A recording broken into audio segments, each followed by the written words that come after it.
How to fix NVIDIA GeForce Experience installation cannot continue error. Hello everyone, welcome back to our channel. So today in this video, we are going to discuss about fixing the installation cannot continue error in GeForce and get your drivers working. So first and foremost, you need to go ahead and update your drivers. For that, open the Start menu from the bottom left corner of the screen and simply search for Device Manager. Once you find it, open it.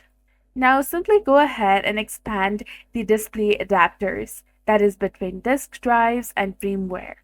Now right-click on your graphics card and select Update Driver.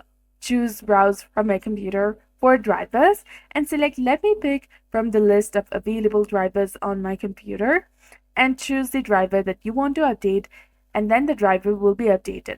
Once you're done with that, clean up the NVIDIA files and reinstall driver.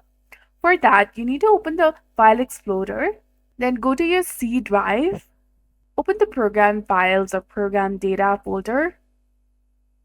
Now from here, simply look for NVIDIA Corporation. This folder might be hidden.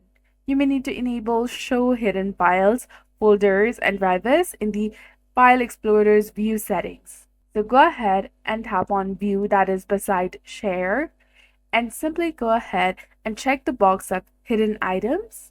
Now once you find the NVIDIA Corporation folder, open the folder and you will see the folders with random numbers and letters. And find a file that matches your current GeForce driver version.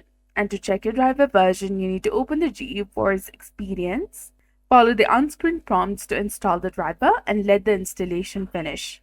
And after these steps, your driver should be updated and the installation cannot continue error should be resolved. So that's it for this video. I hope you found it helpful.